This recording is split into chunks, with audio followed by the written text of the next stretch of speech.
no grupo do Laroie. Então, começando, tá ok, a Núbia tá aí. Boa noite a todas, todos e todes. Sejam muito bem-vindos e bem-vindas e bem-vindes. É um prazer estar aqui hoje. A gente está na presença de uma das pessoas mais ilustres aqui do nosso país, uma memória viva, uma reserva, que é a vovó Cici, que daqui a pouquinho eu vou falar mais, e a gente deve esse momento ao Fernando, que está ali no fundo, porque a gente está se segurando em relação à pandemia. É o Fernando Batista dos Santos, ele está fazendo doutorado em Cultura e Sociedade na UFBA, é um grande intelectual, a pessoa que mais conhece sobre Baobá no Brasil, então quem quiser falar de Baobá, procura o Fernando, porque ele que entende de absolutamente tudo, para além de um amigo muito querido, é um profissional extremamente competente, né? E que tem essa aproximação aqui com o candomblé em relação a todas essas nossas questões. Bom, pessoal, então, a gente tem essa oportunidade hoje de estar aqui com a vovó Cici, que é uma guardiã das nossas memórias, é uma EBOME que trabalha com a luta pela preservação das nossas memórias, e mais do que ser uma EBOME, ela também trabalha na Fundação Pierre Berger, na fundação onde ela ajuda ainda, continua, além de ter ajudado o Pierre Berger, que foi um dos maiores autores de todos os tempos sobre o candomblé, fez essa trajetória, olhar para a África e ver o Brasil, olhar o Brasil e ver a África. Ela está aqui hoje para poder nos ajudar. Então, hoje eu, mais do que nunca, estou como aluna, que é o meu lugar de sempre, para poder aprender. Mas vou fazer uma pequena introdução em relação aos nossos textos, né? Porque ter a oportunidade de estar aqui com ela hoje é incrível, mas eu pedi para que vocês lessem Judith Butler, Corpos que Importam, primeiro capítulo. Vocês têm até a outra semana ainda, então calma lá, podem ficar tranquilas e tranquilos e tranquiles, que nós vamos continuar. E o Miguel Arroio, a questão dos corpos e infâncias precarizados. Quando a gente pega no primeiro capítulo da Judith Butler, que ela vai, na introdução, na verdade, que ela cita o Derrida, falando não a natureza, apenas os efeitos da natureza, desnaturalização ou naturalização, mas ela também vai colocar que, ao mesmo tempo, alegrar que diferenças sexuais são indissociáveis das demarcações discursivas, não é o mesmo que afirmar que esse discurso produz as diferenças sexuais.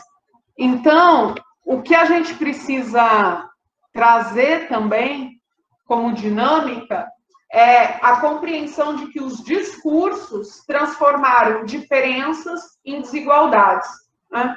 E esses discursos, sobretudo, foram discursos eurocentrados, trazidos em diferentes perspectivas teóricas, que ainda mantém esse processo da colonialidade do ser, do poder e do saber.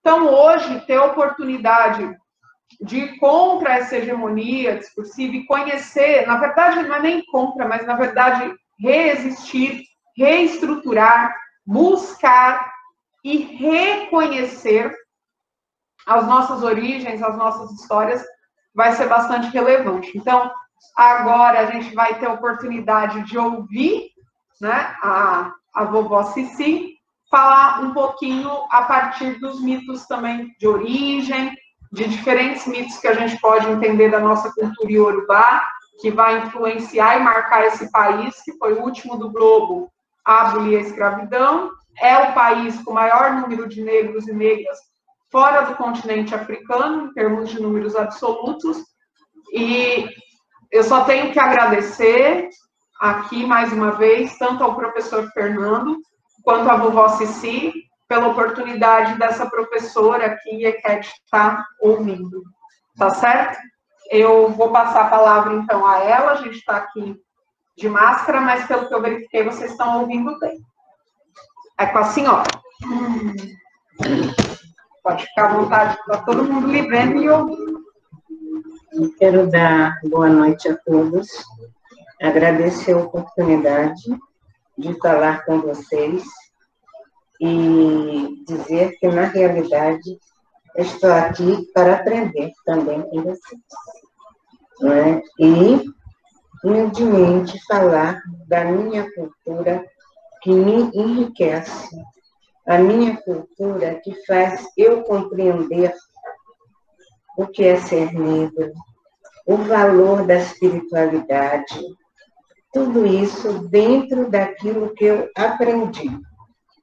É bem verdade que eu tive um mestre, o primeiro mestre, sem dúvida, dentro da cultura afro-brasileira, minha, foi uma situação de saúde, quando eu era muito pequena, e eu tinha 2 tios. Eles eram iniciados no culto de orixá. Porém, a minha avó era muito católica. E eles se iniciaram nos anos 30 em Salvador. E numa oportunidade, eu tinha um tio, o nome dele era Ari de Souza Botelho. Ele era de Ogum.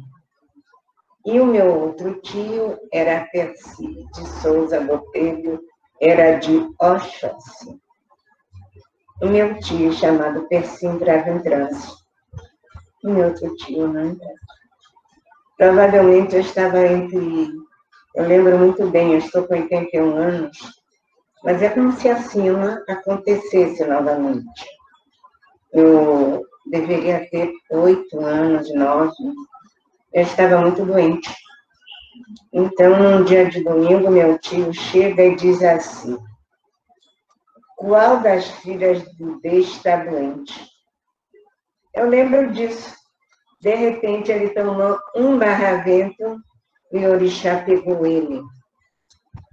Então, foi o primeiro momento na minha vida que eu conheci a força do orixá. Há muito tempo, naquela época, eu não estava mais comendo, não andava. E então, o orixá do meu tio Oxóssi mandou fazer um trabalho, meu pai, mas eu não tenho dinheiro, meu tio não, mas ele em transe, o orixá mandou pegar. Enfim, fizeram um trabalho, aí eu lembro muito bem que o meu pai disse: você não vai ficar para almoçar? Eu disse: não, eu tenho que ir embora, porque eu moro em Niterói, e eu morava no Rio. E eu me lembro muito bem que meu pai me botou no colo e levou numa varanda. Eu fiquei olhando os passarinhos comendo a flor da mangueira. Fiquei muito tempo no colo do meu pai, de repente olhei para o meu pai e disse: papai, eu quero comer. Era o efeito da espiritualidade, não é? A primeira manifestação da espiritualidade. A partir dali aconteceram tantas coisas na minha vida, mas aonde eu fui aprender a ser realmente a pessoa que eu sou no momento, depois que eu me inicio no culto de orixá, nos anos 71, e começo a me inteirar, porque eu fiz orixá na Bahia, eu sou carioca, e eu começo a me inteirar da minha cultura realmente. A parte social, a parte religiosa e a parte política da cultura iorubá. A cultura iorubá é uma das culturas mais fortes da África do Oeste. Os negros iorubás, os negros que fizeram o Brasil, a maioria de origem iorubá vem da África do Oeste.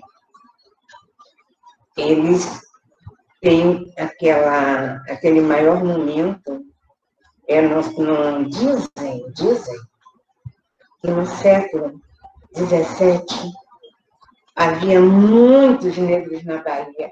Era impressionante. Como a professora falou, a professora Ellen, a Bahia tem a maior quantidade de negros fora da África. E tem também, dá licença, aquela situação que vocês cansam de dizer, o baiano fala cantando. Oxente, por que o baiano fala cantando? Por causa da sua origem iorubá, por causa da sua religiosidade de origem iorubá, que ela vai modificando a partir do momento que ela vai descendo, passando por outros estados e passando por outras pessoas. Ela vai se socializando com outras pessoas. Mas a origem é a Bahia, e é lá, então, de onde eu começo a ter mais conhecimentos. Eu ia demorar muito para falar com vocês, explicar tintim por tintim, porque eu gosto de explicar tintim por tintim. Eu gosto de pegar o livro. Eu tenho um mapa na minha cabeça, ela é pequena, mas aqui dentro está o mapa da África do Oeste. Qual é a parte da África do Oeste que está aqui dentro? É a parte que fala, quem tiver aí um livro orixás aí na frente, a parte da África do Oeste que aborda Brasil, a minha cultura, a minha história, que são os países como a Nigéria, o país como o Benin, Togo e Gana. De cada um desses, eu posso falar a vocês que a gente tem um quequeleque, tem um negocinho na gente deles, de ter povos. O povo iorubá é o povo da Nigéria. O povo Fon é o povo do Benin. E o povo Ewe é Togo e Gana. Nós temos deles muito nitidamente, separadamente, os seus pedacinhos. Era como a gente fosse dividido um pedacinho de cada um deles. Então, o que acontece? O que eu sei, onde eu fui mais educada, foi na cultura iorubá. É que eu posso falar um pouco mais, apesar de nunca ter ido à Nigéria. Já tive convite, mas politicamente eu tenho medo. Porém, eu posso falar de onde eu já fui, na África do Benin, que é o povo Fon. E vocês aí dizem que é de onde vem o culto Jeje. Gente, Urubá é um povo, é uma cultura. Mas a palavra Jeje vem de Jeje, que quer dizer estranho aos olhos iorubás. Entende? Então, são uma série de coisas. E o que eu me dediquei? A partir do momento que eu fui para Salvador, eu tive que conhecer uma outra parte de orixás que eu não conhecia. Foi lá que eu comecei a aprender muito da cultura iorubá.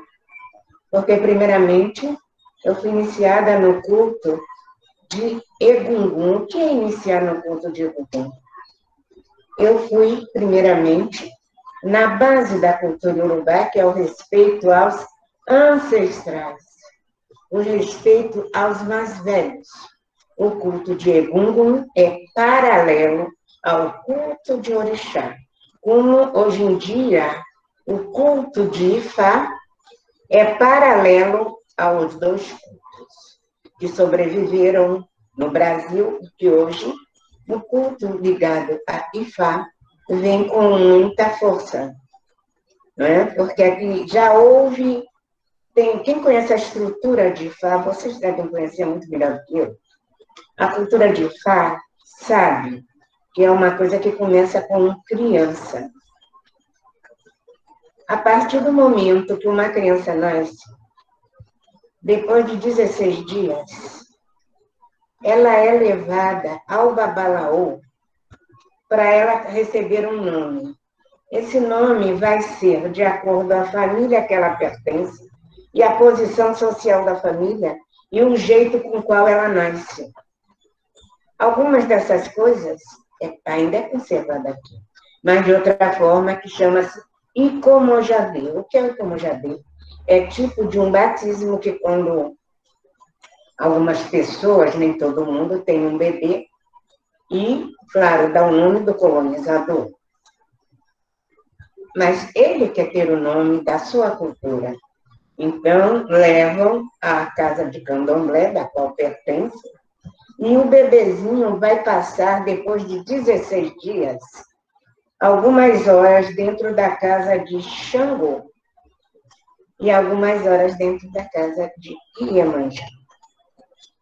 E muitas vezes, a partir das horas que ele fica ali deitadinho, dormindo, que é muito novinho, vai haver algumas pessoas que se manifestam e é capaz de dizer o orixá e tirar o nome da criança. Porque o nome da criança, ele vem de acordo aqui no Brasil, a algumas situações conhecidas. A principal é a bico. É a principal situação de se escolher um nome. E os outros nomes é porque hoje em dia tem muitas pessoas negras que elas se interessam em estudar um pouco o Iorubá, conhecer o Iorubá, não o culto de orixá. É o que vocês aí apresentam dentro da universidade. Então, ele chega lá, acha um nome bonito, pega para ele. É diferente de outras situações. Então, eu comecei, quando eu venho embora para a Bahia, que eu faço meu orixá, primeiramente faço obrigações no curso de Egungun, na ilha de Taparica, numa casa que é de 1830. Aí eu venho para Salvador e faço o meu orixá. O meu orixá, a minha linhagem, se assim posso dizer, eu sou neta do Opoafonjá. Eu sou filha neta de Dona Senhora Maria Bibiana do Espírito Santo. E sou filha de santo de Balbino Daniel de Paula Obaraí. O Opoafonjá, ele vem diretamente da Casa Branca. As 3 primeiras casas de culto iorubá são Casa Branca, 1830, Gantuá, 1835, Opoafonjá, 1890, na Pedra do Sal, no Rio de Janeiro, e em 1910, no São Gonçalo do Retiro, num terreno que pertencia aos pais de mãe Aninha, a fundadora do Idaxé Opoafonjá, que eram de origem evedigana. Evedigana, eram escravos libertos e ricos. Se vocês me perguntarem como eles eram escravos libertos e ricos, eles faziam escambo. Vocês sabem o que é escambo, sabem para me ensinar. Então, eles se tornaram muito ricos e compraram toda a área, que se vocês vierem ao Rio, poderão conhecer o Ilhaxé Opoafonjá. Como também poderão conhecer as outras casas, a qual eu tenho um grande respeito, a Casa Branca Gantuá. E a minha também é onde eu fiz meu orixá. Então, a partir daí, mas antes eu já conhecia meu pai Fatumbi, sabia? Sabe quem é meu pai Fatumbi? É Pierre Verdun. Ele aí foi me ensinar a parte da cultura, a parte social e culta, porque o culto de orixá eu comecei a aprender quando eu fiz meu estudo. Mas a parte social, para mim entender, foi através de meu pai Fatumbi Pierre Berger, quando eu tinha o conhecimento de uma pessoa muito importante no Rio de Janeiro, que era a Madame Gisele Sabinon, que vinha de uma família de cônsules, que era por tradição de sua família, e ela era pinoar, nascida na Argélia, porém sabia muito do culto iorubá. E ela, então, começou a me ensinar francês. Eu frequentava muito a casa dela, ela tinha uma belíssima roça de candomblé. Então, eu comecei a me interessar. Já ainda no Rio de Janeiro, o primeiro livro que eu li foi Tia da Frente. O que me chamou a atenção, meu pai de santo, o meu pai pequeno, a pessoa que mais tarde seria meu pai pequeno, foi as fotos, a fotografia.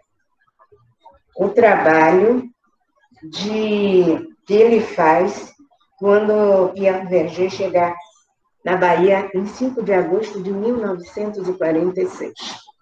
Então, ele começa a fotografar. Antes ele tinha lido um livro de meu pai Jorge Amado, que eu não me lembro qual deles, não quero dizer errado, mas é muito fácil vocês irem aí no computador e ver qual foi o livro que chamou a atenção de Pierre Berger quando se conhecia a Bahia.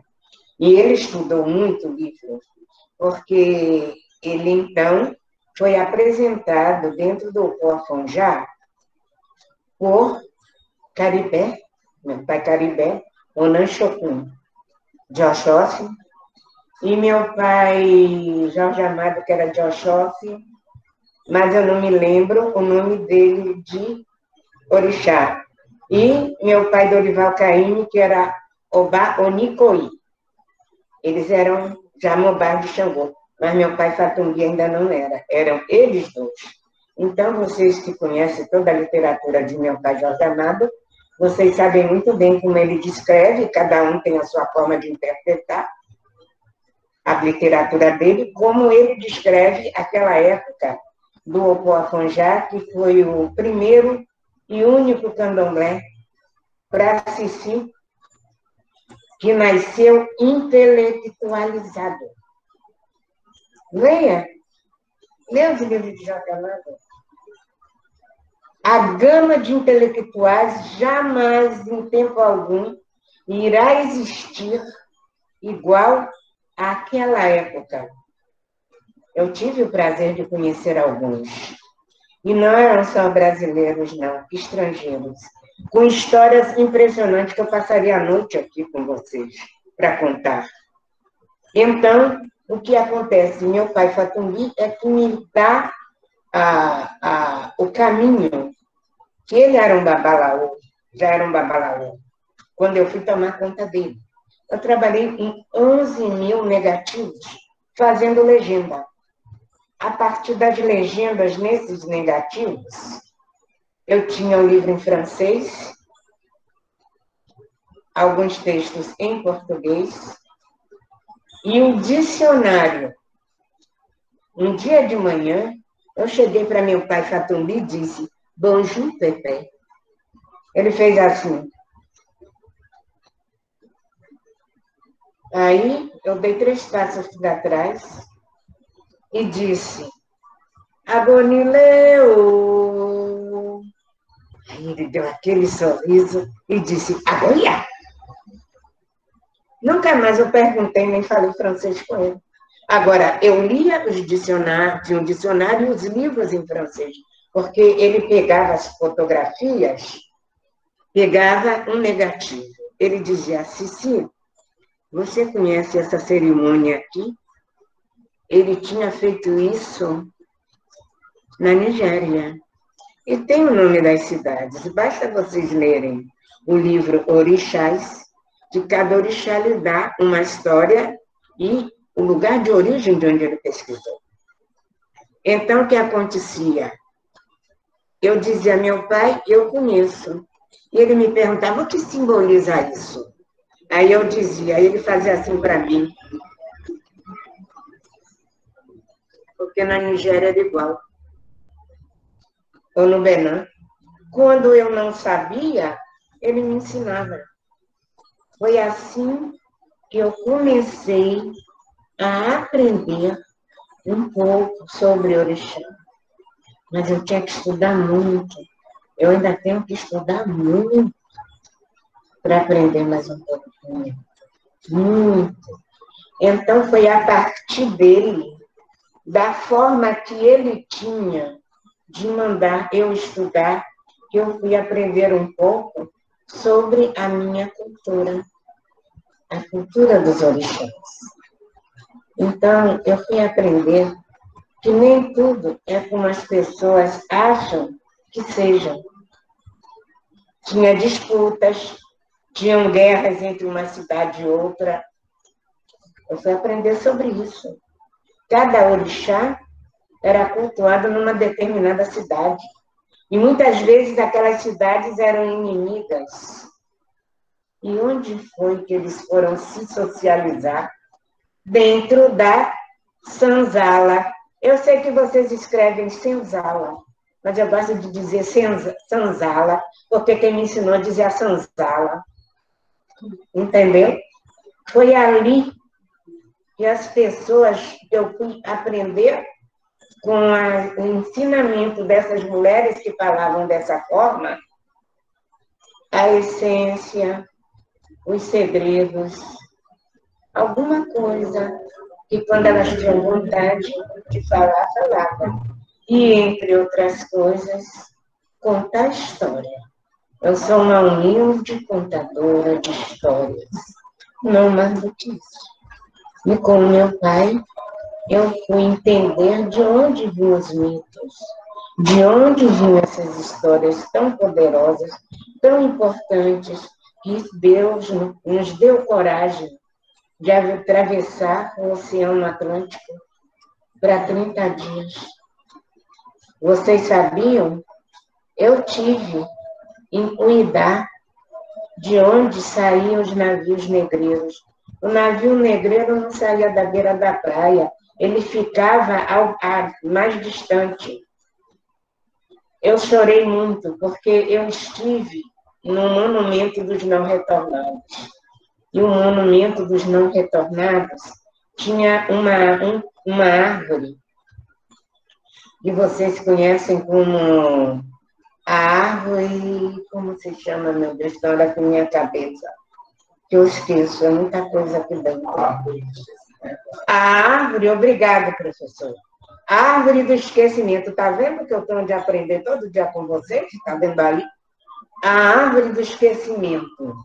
Então, a árvore do esquecimento, o homem passava 7 vezes em volta e entrava na balsa que ia levar para o navio negreiro.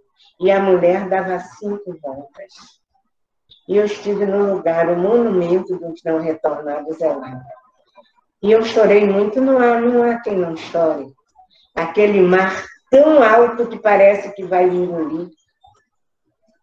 É muito impressionante. É muito impressionante. Eu estive lá. É na cidade de Uidá.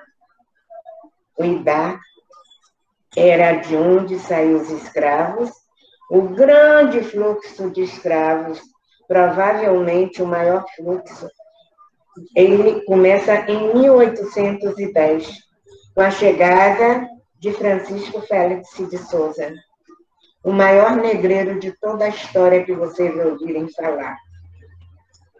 Ele tinha, se eu não me engano, depois vocês olhem aí no seu computador, 11 navios negreiros. Todos eles tinham nome de santo. Começa daí a história. Todos tinham nome de santo. E 2 bandeiras. Uma bandeira de comércio e a bandeira branca. Quando eles passavam não era alfândega, mas pelos ingleses e franceses, mostrava a bandeira de comércio. Mas quando eles saíam dali para chegar nos compradores de escravos, nos negreiros, botava a bandeira branca. Então, eu comecei a estudar, porque a tese de meu pai Fatuli chama-se Fluxo e Refluxo, onde ele se torna doutor na Universidade de Sorbonne. Então, ele começa, através do livro e da chegada dele aqui, e a vivência no Opoafonjá, a fazer, então, o estudo. Porque ele vem ao Brasil convidado pela revista, a antiga revista O Cruzeiro, que era a revista de um dos homens mais ricos na época do Brasil. Ele era considerado o dono do Brasil. Era um homem de origem basco. Ele chamava Francisco de Assis Chateaubriand. Vocês devem conhecer como Francisco Chateaubriand. Esse homem trouxe a primeira estação de televisão para o Brasil, e ele era dono da maior revista da América Latina, que era O Cruzeiro. Ela era editada em português e espanhol. Então, ele começa fotografando a América do Sul até chegar ao Brasil. E quando ele chega na Bahia, ele se encanta e não vai mais embora. Então, eu era pequena, em 1946, mas o destino fez com que o meu primeiro contato fosse o livro Dia da Frente. E vir embora para a Bahia, o destino fez com que eu fosse neta do Alfonjá, onde sempre que ele estava no Brasil, ele estava presente. Ele foi pai pequeno de meu pai de santo, comprou o quelê do meu pai de santo, para quem sabe o que é, e frequentava muito a minha roça do Candomblé. A partir daí, cresceu uma grande amizade, mas uma amizade com distância, porque dentro do Candomblé, muitas pessoas, eles não são todos, mas geralmente eles trazem para a gente a casa grande. É igualzinho. É igualzinho. Isso eu não vou pegar mérito, só se alguém me pergunta. Não vou dizer que é ruim nem bom. Eu sou uma pessoa que eu digo, eu sou uma pessoa tradicional. Mas dentro do Candomblé eu mantenho as tradições que eu posso manter. Mas, por exemplo, eu, na minha idade, eu tenho 81 anos, às vezes eu vejo pessoas chegar, se abaixar, a benção Cecília, a benção minha mãe, a benção minha avó. Ok, se eu estiver lá dentro, tudo bem. Mas existe uma forma de se respeitar sem precisar fazer pantomima. Sabe o que é pantomima? Vocês sabem. Não precisa isso. Vocês veem um monte de pantomima aí na televisão toda semana. Uma porção, um teatro de horrores. Então, não precisa isso. Para mim, não precisa isso. Eu sei quem eu sou. Então, o que acontece? Mas eu prezo muito as tradições do Candomblé, mas tenho que dizer a vocês que em muitas casas se representa novamente a casa grande. Você não está liberta de tudo. Apesar que diz que dentro do Candomblé, e eu creio que sim, você será eternamente escravo do seu orixá. Eternamente. Chega e continua, não o ser humano, às vezes até do próprio ser humano, dos seus gostos, da sua vida. Às vezes você se torna escravo de determinadas coisas. Mas, voltando ao Candomblé, eu só sou uma contadora de história. Não gosto de me apresentar. Aqui, a Pro Ellen aqui do meu lado, ela já falou, já sabe que Cici é punk. Então, nós tínhamos colocado aqui, por causa da hora, eu não sei como é que está o tempo. Leia para eles o que seria o nosso assunto. Vocês vão dizer sim ou não. Ela vai dizer, com licença, ela vai dizer o que nós tínhamos programado nossas cabeças, nossos orixás e Ifá, que é o senhor da história. Ifá é o maior contador de histórias. Do destino, que é o Olodumare. Então, vamos ver aí. Então, com muita honra, hoje eu pude preparar a aula junto com essa mulher que é extremamente sábia e contei um pouco para ela que nós falamos hoje de corpos e da percepção, inclusive, do corpo feminino a partir dos limites discursivos que são impostos nessa perspectiva da língua do colonizador. E aí ela já trouxe um monte de chaves que a gente pode falar, né, sobre, inclusive, como é interessante observar, mãe, que a senhora falou agora sobre que Jeje quer dizer estranho em palavra iorubá, e a gente denomina assim um povo, né, numa perspectiva bastante diversa daquilo que é, e a importância que ela traz em relação aos estudos, como ela aprendeu com o Fatumbi Vergê. Eu quero pedir licença para dizer o seguinte. O povo, os reis da cultura Fon, eles venderam, eles que capturavam os iorubás para vender, a partir de um problema social. A Nigéria é um país muito grande.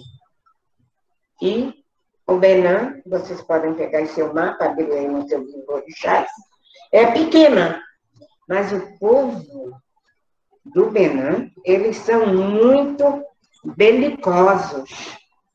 Então, o que foi que o maior traficante de negros fez?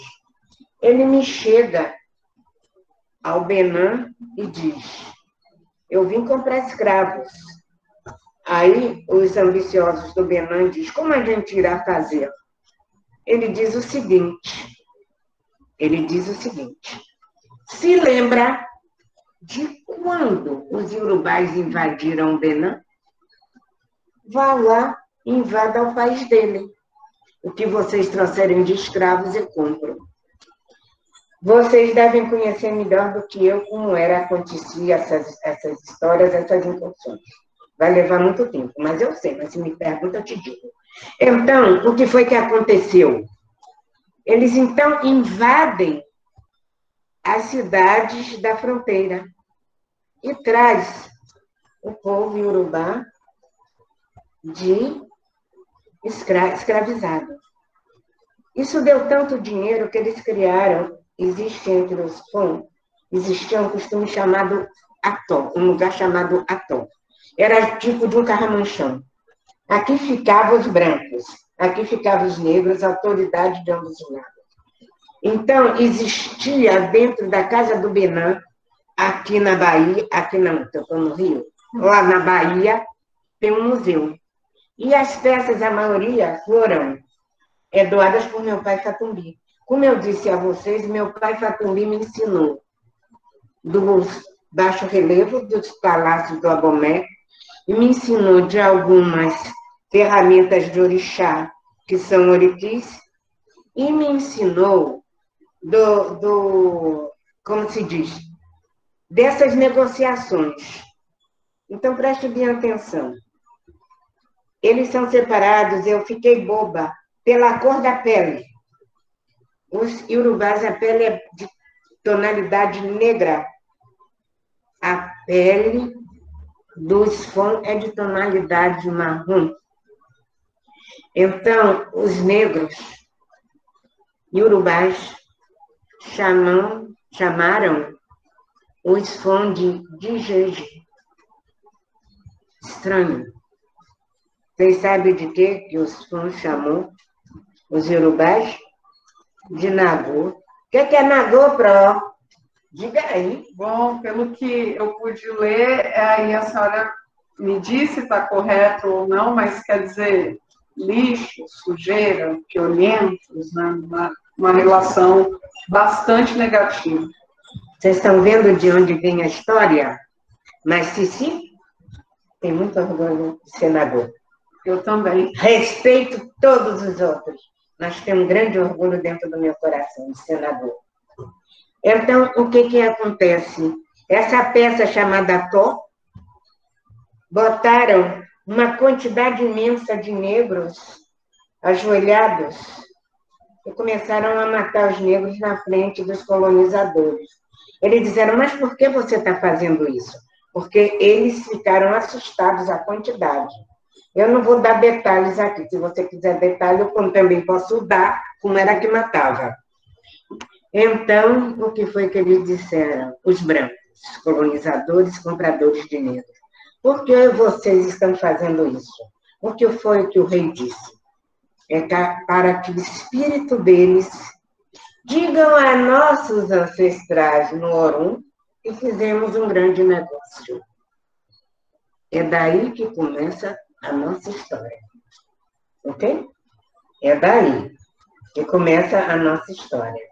Por isso, a pouca quantidade de candomblés de origem Fon, Jeje, e a grande quantidade de candomblés iorubás vem daí, dessa quantidade de negros que trouxeram. Mas, voltando às nossas histórias, foi então, dentro do navio negreiro, que veio a parte religiosa, a social, eu já falei. Tinha os que nascem. E quando eu cheguei no Benin, vi aqueles que nascem para ser mandados, os que nascem para mandar. Eu vi, não tenho o que falar, Eu fiquei na casa de quem nasceu para mandar e pude entender muito da cultura. Digo a vocês que não é fácil, não é fácil. Os direitos lá são pequenos, os direitos sociais. Se aqui é como é, se você não passou numa universidade, quando você passa, muitas vezes, para você entrar dentro daquela porta grande, com aquela porta, com aquele portão de ferro, aquela porta de madeira, cheio de desenhos, para você passar para ali não é fácil. Você imagina num país desses. Então, eu fui muito bem tratada e tudo, mas eu pude ver socialmente como são as distâncias, como são as separações. Então, voltando à minha história, vamos lá, Pro. Então, tínhamos escolhido... Nós escolhemos a primeira parte com o mito da criação, até para a gente comparar, porque como a gente tem muitas autoras que trabalham com isso, tanto a Butler como gente, agora até me fugiu que eu estou aqui encantada, quando a gente tem o R.S., quando a gente vê o mito do amor materno também, e a gente poder conhecer, como ela também trouxe a percepção do próprio Pomojadê, tanto de gênero como de infância. A gente escolheu o mito da criação, depois Oxum a Tecelã, e depois o Ogum e Oiá, como uma luta, a partir da cantiga, e Iemanjá, que é o menino mais lindo do mundo. Então, vamos aproveitar aí essa sabedoria toda que a vovó Cici traz para a gente. Cada uma dessas histórias vai abranger um estágio do orixá e dos seres humanos, da qual há o pertencimento desses orixás, com suas características, que as pessoas que pertencem a esses orixás que eu vou falar, eles têm característica própria desses orixás, né? Então, eu vou falar muito rapidamente, porque essas histórias, algumas são ligadas a Ifá. Como ela disse, várias autoras, cada autora aprendeu de uma forma. Então, eu vou falar muito rapidamente, a minha parte da história vem ligada a Ifá. Eu sou a PTB, mas tenho que aprender muito sobre Ifá. Muito, muito, muito. Não sei se eu vou conseguir. Se essa cabeça vai ter espaço para estudar ainda. Então, conta aos meus antigos que não existia nada. Espaço era, como vocês sabem, vem. Porém, no Orum, existia o local dos espíritos. Os espíritos eram os orixá. Eram espíritos, todos eles, funfum. O que são espíritos funfum? Eram os espíritos albinos, sem cor. Eles eram albinos. E entre, vocês poderão ver, em Oxalá, eram 152 ou 153 orixás de sexo masculino e feminino, que é a família que vocês conhecem de Oxalá. Então, o destino Olodumare, Olo, Senhor, Odu, dia, Mare, algo infinito, que tem o começo e não tem fim. Olodumare, o Senhor do destino. E com ele, tinha um outro orixá desta família, Orumilá, que vocês conhecem como Ifá, o Senhor da adivinhação. Então, em algum momento do espaço do infinito, eles chegam, os dois, e procuram o Batalá, que era o mais velho de todos eles, e entregam a ele o saco da criação, e diz: meu pai, o senhor procura no nada, qualquer lugar que o senhor queira, e vire esse saco. O senhor tem que criar um mundo. Está escrito no seu tempo. Ele, muito velhinho, sai do seu local, do Orum, e fica no infinito, procurando um lugar para virar o saco, em qualquer lugar do nada. Mas ele não fez uma... Para o nada, ele não ofereceu nada. O que eu quero dizer? Para o nada, ele não ofereceu nada. Nada que os seus olhos veem. Os olhos do humano, os olhos que a gente chama humano. Mas existem os olhos do espírito. E ele não fez nada para uma entidade que vivia ali. Que eu poderia dizer um tipo de equilíbrio. Um equilíbrio que vivia no nada. Ele não fez nenhuma oferenda. Sabe, eu aprendi que de manhã cedo, nem que seja um pouco d'água, você joga na torta para refrescar os seus caminhos. Você sabe ontem que já passou, mas hoje e amanhã você não sabe. Então, você joga água para que os seus caminhos sejam leves e refrescantes.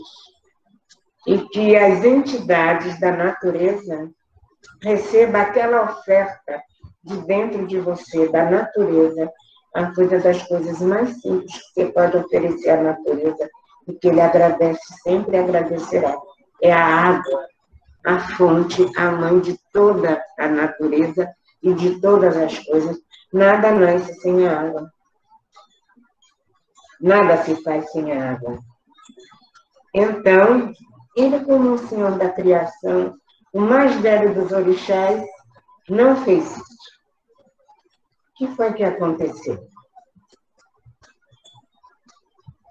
Ele estava ali. E Oxalá, olhando Oxalá não pressentiu. Então, de repente, Oxalá foi tomado de uma grande sede. Ele olhava para um lado, olhava para o outro, no infinito, no universo, e nada dali tinha um lugar, um nada que lhe agradasse. E ele sentiu sede. Pousou sobre uma nuvem espessa, sentou, o Senhor apaixonou e criou a primeira árvore. Qual é a primeira árvore? Você se lembra qual é? Não. Não lembra. A palmeira, que a gente chama de geobre, que foi criada. E ele, com a ponta do seu pachorô, da sua bengala, faz um furo no coração da árvore. Vocês sabem onde é o coração da árvore? É aquela parte que fica onde o tronco acaba. E tem uma parte que vai chegar à palma, às folhas. Ali está o coração dela. E ele, então, voltou o pachorô na direção do coração e abriu. E dali saiu um néctar maravilhoso que ele bebeu. E ele gostou tanto que ele dormiu, segurando o saco da criação. Ora, aquela força que estava perto se materializou e tirou o saco da criação da mão de Obatã. Às vezes, eu, quando conto essa história, eu penso, será que ele não quis fazer alguma coisa? Ele segurou e ficou pensando. Mas não. Ele subiu até o Orum, chegou na frente de Olodumare, o destino, na frente de Faurumilá, o adivinho, e disse, com grandes reverências,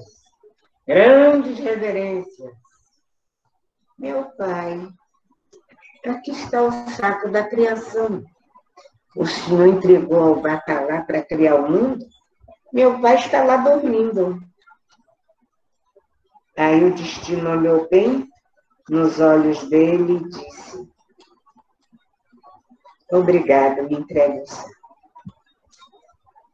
Ele foi, entregou o saco, mas até hoje ele está do nosso lado, entrando, saindo, subindo, descendo. Até hoje. Então, ele entregou. E eles agradeceram, é claro. Me fizeram reverências. Me chamaram Oduduá. Um grande guerreiro. Entregaram o saco da criação e disse: vá onde você quiser, no nada, crie o mundo. É só você abrir e deixar o saco correr. O mundo será criado. O Duduá pegou o saco, fez reverências ao Pai, fez reverências a quem estava no universo e procurou um lugar para criar o mundo. E ele olhou um lado, olhou o outro e viu o universo. Pensou muito onde ele ia abrir aquele saco. Pensou muito.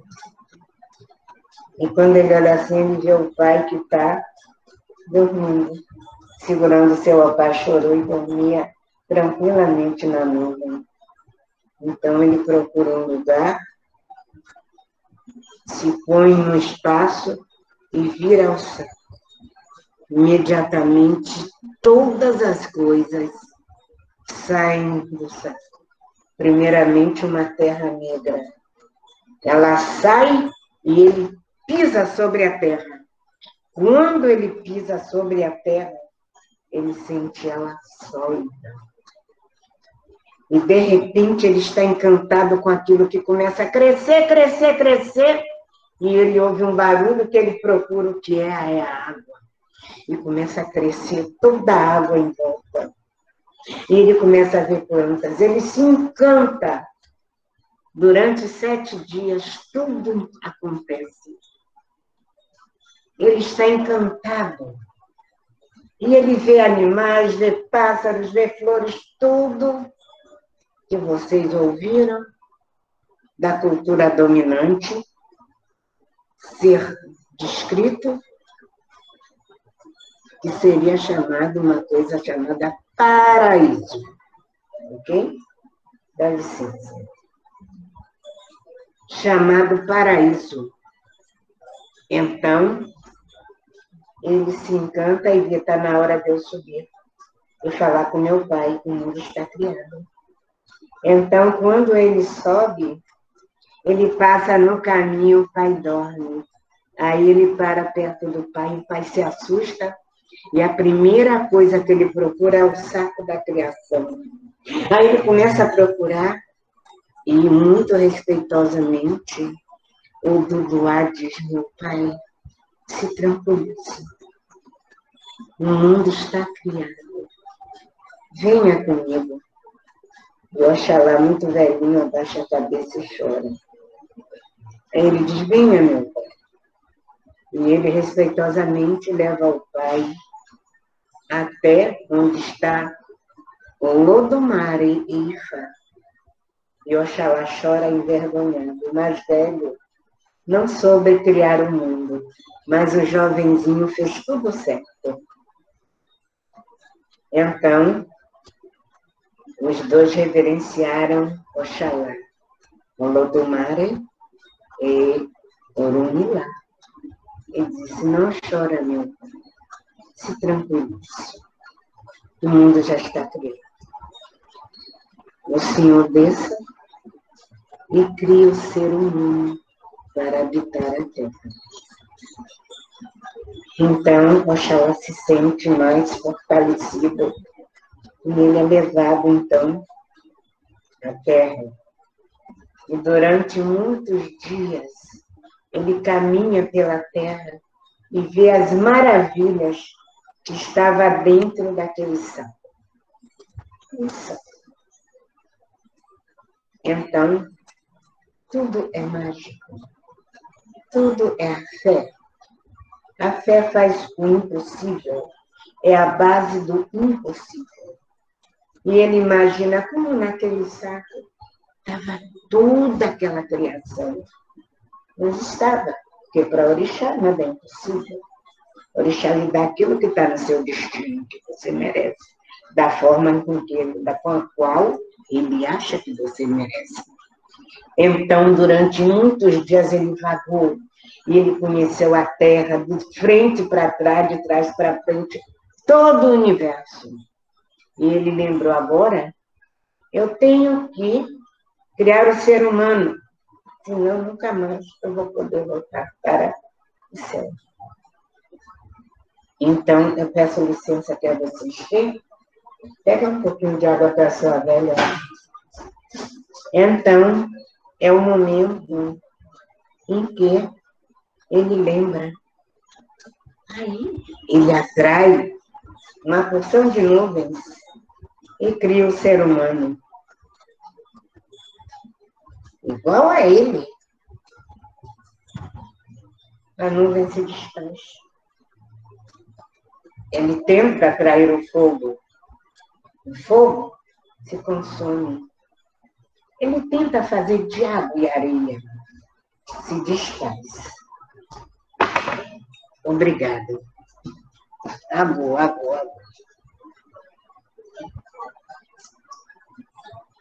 Dá licença, eu tenho que fazer isso.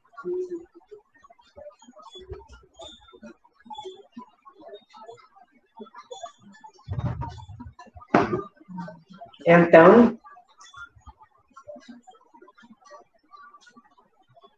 ele atrai todas as formas da natureza.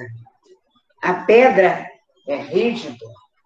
Tudo que tem folhas, resto de animais, tudo que ele acha, ele tenta fazer o ser humano.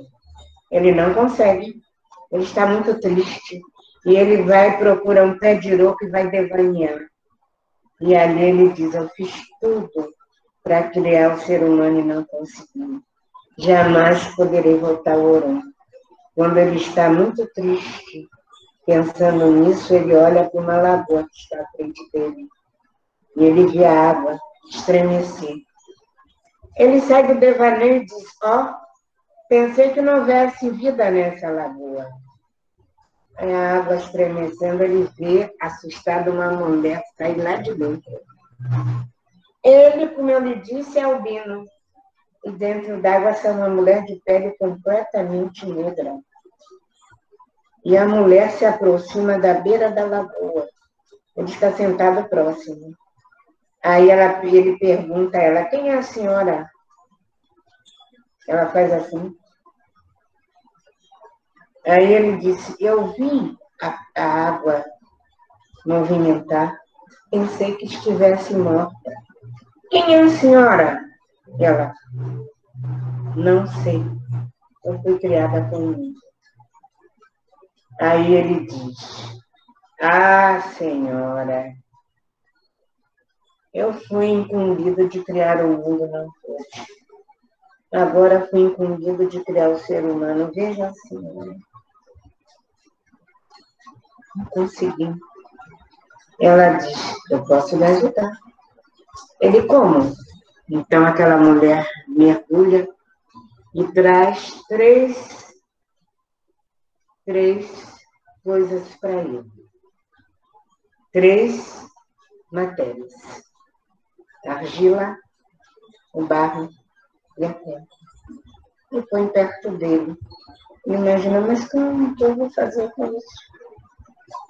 Aí, imediatamente, ele vê ela chegar muito próximo e, rapidamente, ela vai fazendo mãos, braços, pernas, corpo, tudo rapidamente. E ele começa a observar de cada uma daquelas massas, ela ia fazendo coisa dela numa artesã, ela era uma oleira, rapidamente ela ia fazendo. Foi quando ele, olhando, teve uma ideia. Pegou 3 punhados de matéria. A matéria branca, a argila. A matéria negra, a terra. e a matéria vermelha no barro.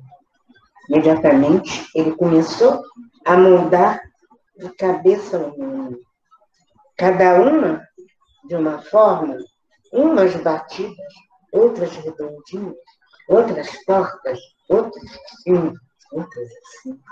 Em cada uma que ele fazia, ele cantava. E adio, firiri, adiala, maiola, furicão. E adio, firiri. Ajala Mariola, Furicã, Ajala Mariola, Furicã.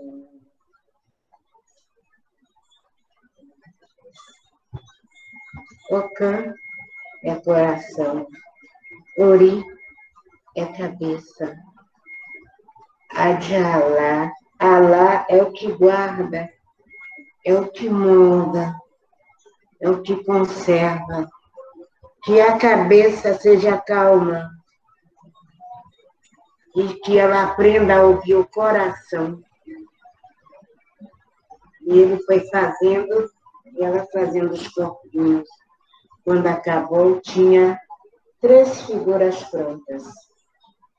Uma figura branca, uma figura negra de terra, uma figura vermelha de terra. Então, ele juntou tudo, a mulher ficou olhando e disse, senhora, como é o seu nome? Eu já lhe disse, eu fui criada para a terra. Me disse, me chamarei de Nã. Rainha, venha, esposa minha, e tira ela de dentro daquele lugar, daquele pantanal, e diz, eis nossos filhos. O Monfunfum, nosso filho branco. O Moncupá, nosso filho vermelho. O Mundudu, nosso filho negro. Dizem que tinha folhas, ela é nua, então põe folhas nela. E ele tem um pano, um alá. Então, pega suas crianças e diz, mas eles não se movimentam. Eles estão todos como se estivessem dormindo. Aí ela diz, calma. Aí tira ela lá de dentro.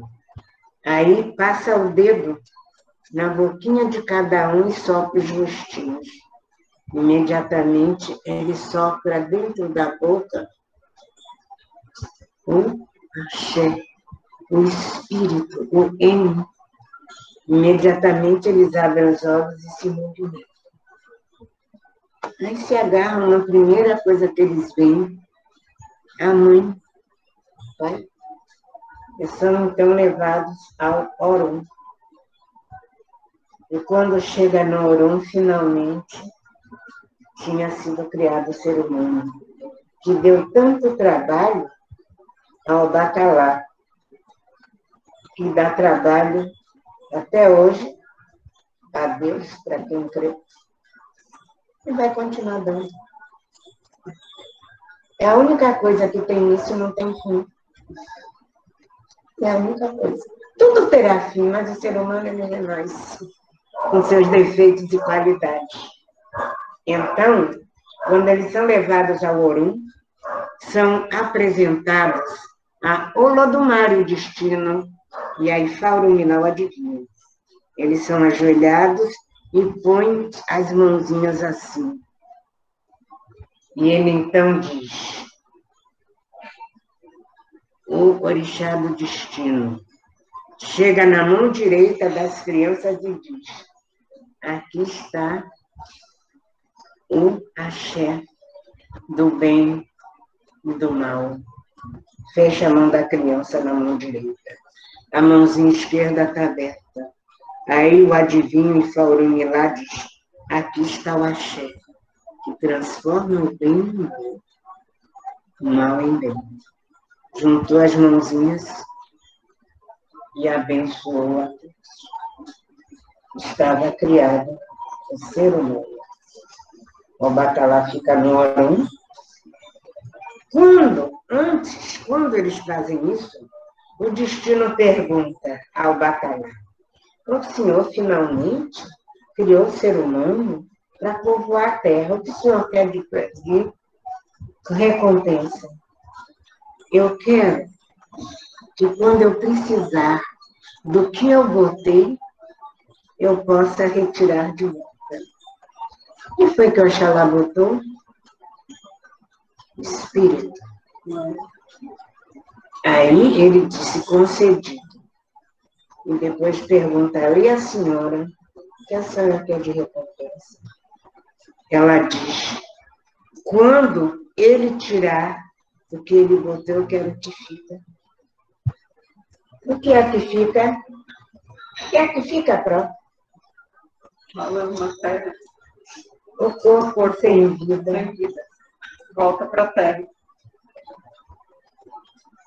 Então, essa é uma das histórias do ser humano. Alguém pode perguntar: ué, o orixá não foi criado primeiro o ser humano depois? Não, porque o orixá já estava no espaço, o orixá já estava no éter. Mas precisava alguém para louvar, para cantar os orixás. Os orixás precisavam vir à Terra. Dentro da cultura fonte, se não sabe do Jeje, existe um toque muito interessante que vocês devem conhecer. Se não conhecem, vão conhecer agora. Que chama-se Ramunha, ou Avania. Eu não sei se vocês têm aí alguma pessoa ligada à etnomusicologia, porque eu não sou muito. Que me consta, a etnomusicologia é Bahia. É o Nordeste. Eu tenho orgulho de dizer que a minha diretora é uma das maiores que tem no Brasil, doutora Ângela Lund, que é a diretora e a pessoa que criou o Espaço Cultural Piano Vergim, onde trabalhamos com crianças, e depois vocês, por favor, acessem, e nós precisamos de vocês nos ajudando. A ramunha seria mais ou menos isso. Esse eu lhe falo que não é um instrumento africano. A pessoa tentou fazer, mas não conseguiu. Para ser um instrumento africano, teria que ser cortado de um lado do outro, casado e chapeado aqui. Que seria um instrumento do culto de Ogum chamado Kadakoro. Então, ele tem esse som. É um som forte para toda pessoa iorubá. Ele é tão forte quanto o tambor. Ele vai mexer lá dentro com você quanto o tambor. Isso daí já é dança. Uma professora de dança, a gente conversa. Senão, não sai daqui hoje nem vocês. Então, existe um ritmo que começa assim.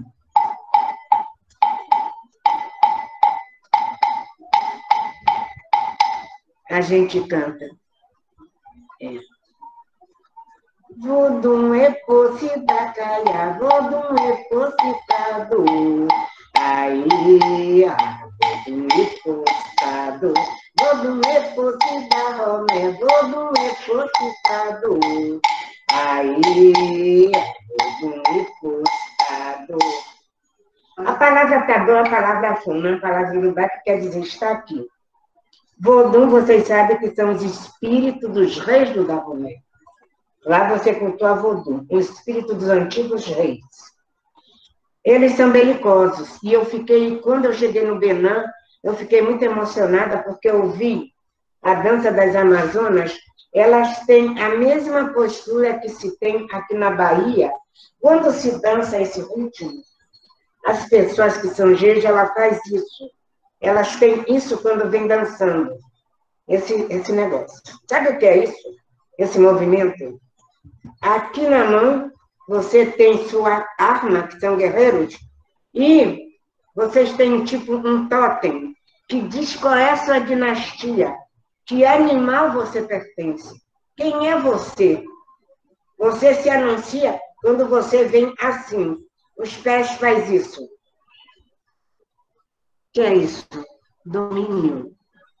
Os pés, eles te levam ao domínio, à guerra, a vencer, a andar, a caminhar, a aprender.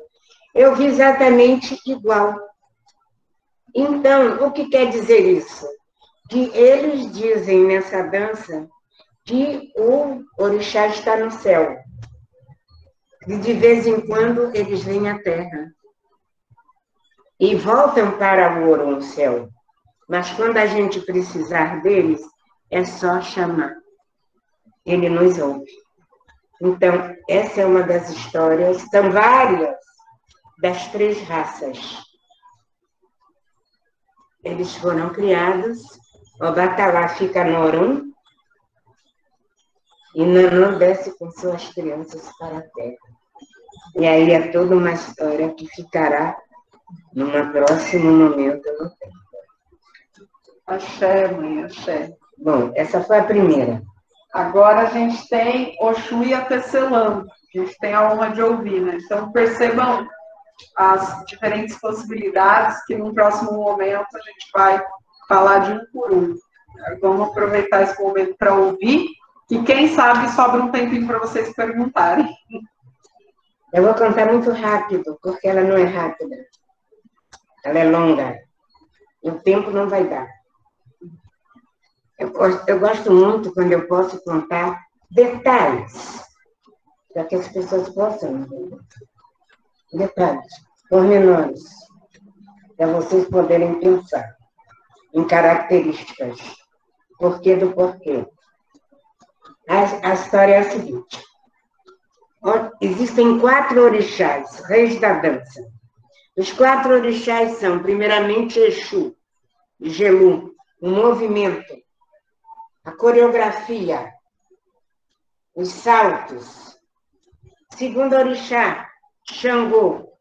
Exu é dono do tambor e Ilu, aquele tambor alto que vocês conhecem no candomblé.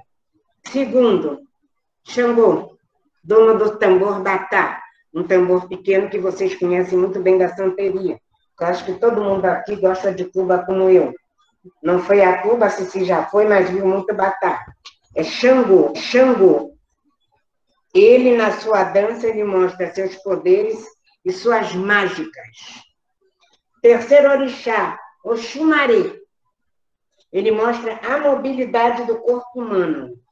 Quando o corpo humano faz coisas que é impressionante, como vocês estão cansados de saber. Toda a mobilidade da dança. Um é o movimento, a mágica, o outro é saltos, e o quarto orixá da dança é Oxum, onde ela mostra toda a sua sensualidade, todo o seu poder, toda a sua força magnética de encantar a pessoa e a pessoa ser encantada de tal forma que ela perde toda a sua vontade como humano. Ela vai ficar encantada de tal forma que ela vai fazer o que essa mulher quer que a pessoa faça. Então, o rei manda fazer uma grande cabaça com as joias mais lindas que pudesse imaginar. Aí ele põe aquela cabaça cheia de joias e diz, manda chamar todas as mulheres do reino, todas, as boas e as ruins, todas, de um modo geral, todas. Todas as mulheres, com seus defeitos e qualidades. Manda chamar e diz, a mulher mais encantadora, que dançar mais bonito para mim, será a dona dessa cabaça cheia de joias. Ok. Tinha muitas mulheres ali, e entre elas não podia faltar as bruxas. Também estavam lá com seus poderes. E entre essas bruxas tinha uma chamada Oxum. Oxum seria, na cultura, desculpe, do que vocês sabem, do que vocês foram educados, uma fada. uma fadinha. A história mostra a fada e a bruxa.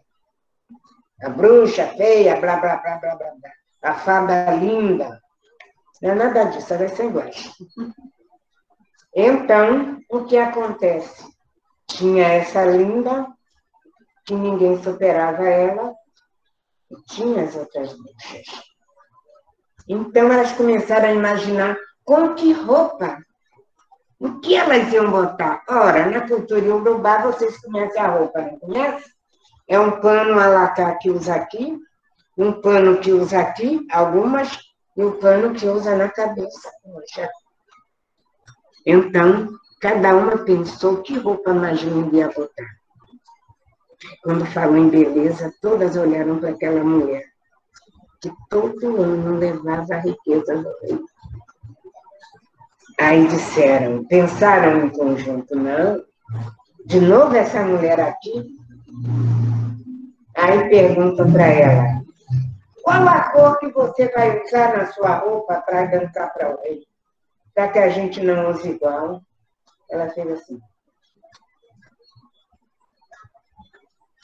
Mas diga, que cor como ela? E aquilo irritou essas mulheres. Então, cada uma foi pensando, que roupa essa mulher vai botar? Que tecido essa mulher vai trazer? Eu devo dizer a vocês que o Oxum é dona da toda moda. De tudo que é bonito, tudo que é lindo. Todos os tecidos. Tanto é que tecido na África só mulher que vende. Então, ela chegou e foi para o seu palácio. Essas mulheres fizeram tudo para entrar no palácio, não conseguiram. Juntaram as 3 cabeças para ter uma ideia. De que forma a gente vai entrar no palácio dessa mulher? Tiveram uma ideia. Pelo ar a gente não pode. Pela porta não pode. Janela não pode. Já sei. Se transformaram numa ratazana, cavaram embaixo da terra e foram cavando, cavando, cavando. Saíram em algum lugar do Palácio de Oxum e começaram a procurar onde essa mulher teria colocado a sua roupa da festa. Então, pelo faro, ela descobre onde Oxum está. Pelo perfume que o corpo dessa mulher exala, eles disseram, essa mulher, as coisas dela só pode estar aqui. Aí conseguiram fazer outro buraco e sair no meio da sala de fato. Elas viram quando mais linda e podiam imaginar. Elas ficaram loucas. Aí elas se juntaram, se transformaram em várias. No mesmo instante, cada uma dava uma mordida no pano. Cada uma dava uma mordida num lugar diferente. E furaram o pano como puderam, entraram no buraco e foram. A última reunião da hora do baile. Todas estavam lá. Todas. E a dona do tecido também. Aí, quando elas chegam, último anúncio do rei. O baile será em tal momento. Aí as feiticeiras foram para o lado de Oxum e disse, então, a sua roupa já está bonita, já está pronto o seu pano? E a Oxum fez assim. Eles começaram a rir. Oxum. Quando elas riram, Oxum viu no meio dos dentes dela os fiapos do pano que ela tinha tecido. Então, quando ela chega tranquilamente no seu palácio, ela vai onde está o seu tear. E lá estava seu tecido todo. Tecido mais lindo que um ser humano podia conceber. Então, Oxum, tranquilamente, pegou seus infindáveis fios de ouro e de prata. Sobre os lugares ruídos, ela criou outros desenhos com fio de ouro, de prata e com os fiapos que elas tinham largado. Então, depois que Oxum fez toda a sua roupa, os seus 3 alacás, o da cintura, o do peito e da cabeça, ela abriu perfumou e disse: elas vão voltar aqui. Porque vocês sabem que Oxum adivinha, né? Ela é filha de Orumilá. Então Oxum veio, pegou uma grande cabaça e colocou no fundo da cabaça uma comida de Oxum chamada Omoloku, uma comida sagrada. Essa comida tem um tempero maravilhoso que vai buscar a gente lá longe. Aí ela pegou a grande cabaça, cheia de... não cheia, mas botou o Omoloku no fundo da cabaça. Botou perto do tecido. Se transformou em uma sombra e ficou na parede colada. Então, ela ficou na paciência dela. Quando ela ouviu estremecer o lugar que ela estava. As bruxas estavam. Que quando as bruxas conseguiram entrar, elas ficaram alucinadas. Era impossível um plano daquele. Que mágica aquela mulher conseguiu fazer um plano mais lindo do que antes. Imediatamente ela começou a sentir o feitiço de Oxum, o cheiro da comida. Ela não sabia se ruía o pão ou se comia. Não sabia se ruía ou se comia. São ratazanas. E, claro, o cheiro da comida foi mais forte. Então, as três, cada uma, escolheu um lado da cabaça para subir e comer a comida que estava no fundo. E assim elas fizeram. Então, elas fizeram o peso todas com um lado só. A cabaça virou. Quando a cabaça virou, o Oxum foi com seu pezinho sobre a cabaça. E a cabaça transformou em mais uma das pedras que existiam no seu caminho. Ela foi, transformou todas três em pedra. E saiu. Tranquilamente começou a se arrumar. Só que isso foi no dia da festa. E a festa já estava começando. O Oxum começou a se arrumar. Numa perna, ela botou 16 ideias de ouro. Na outra perna também. No braço, 16 ideias de ouro. Bracelete de ouro. Bracelete de ouro. Muitos anéis. Brincos presos na orelha. Muitas correntes. Na cintura, que ela amarrou o pano, ela botou uma porção de guizos. Um edã cheio de guizos pendurados. Nos tornozelos, muitos guizos. Pegou seu abedé e não esqueceu da sua faca. Botou a sua faca e saiu. Conforme ela andava, tudo tocava. Tudo tocava no corpo dela. Ela foi.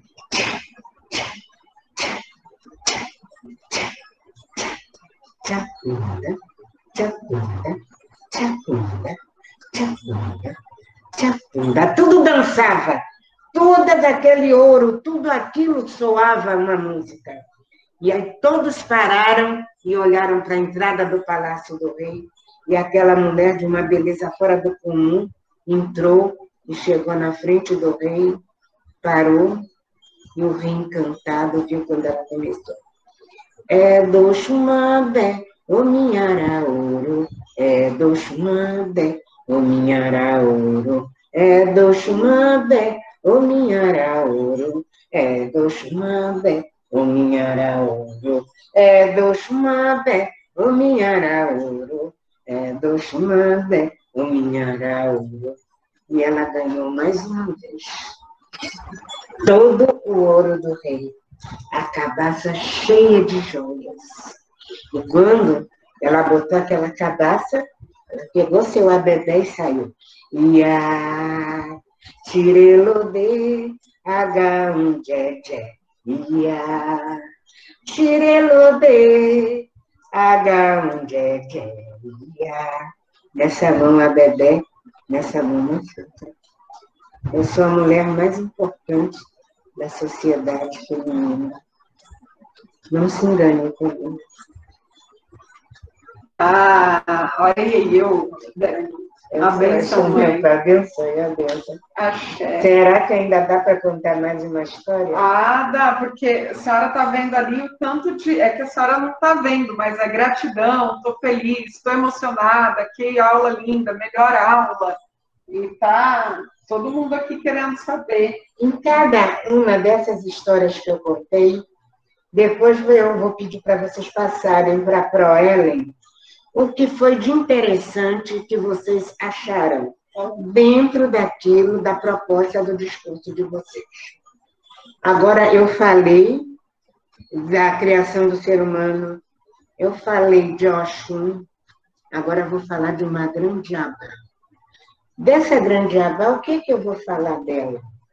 Uma outra parte que não tem nada a ver com essa que eu contei agora, que a gente falou do poder da mulher socialmente, né? O poder dessa mulher, dela, como a mulher, né?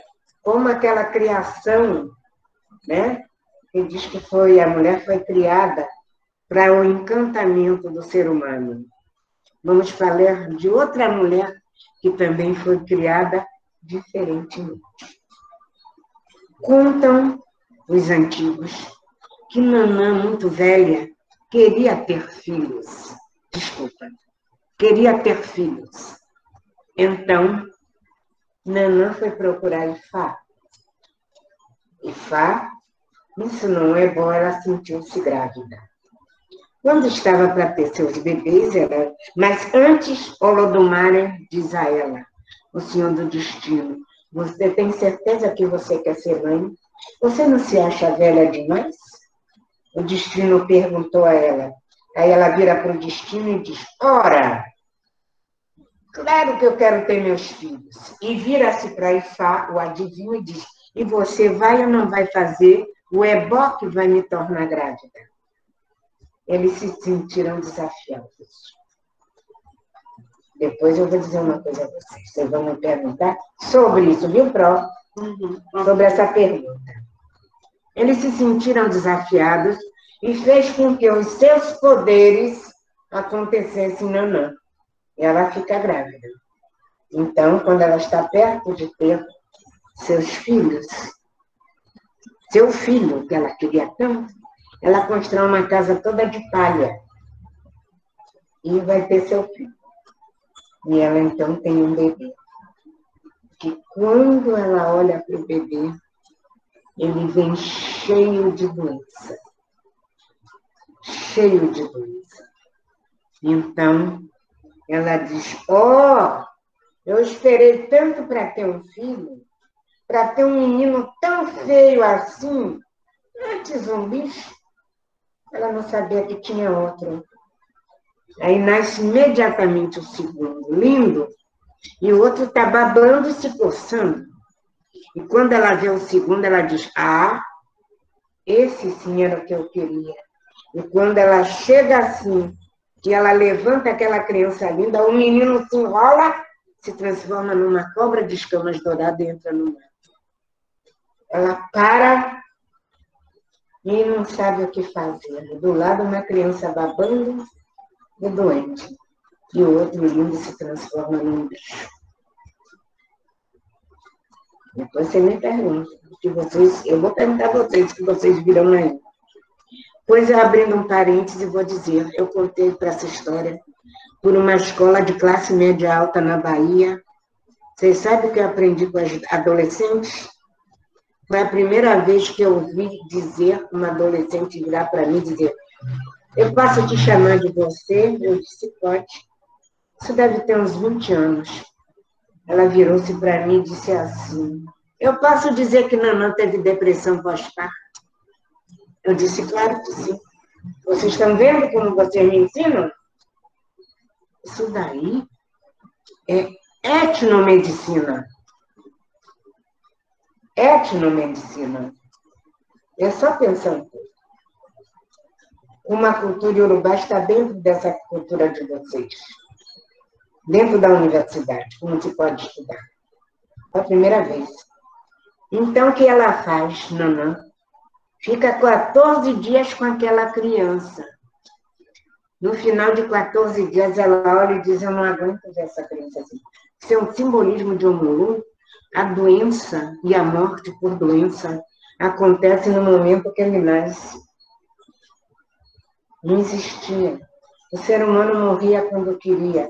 A partir do momento que, cansado, ele procurava a raiz do iroco, se deitava e não voltava à vida.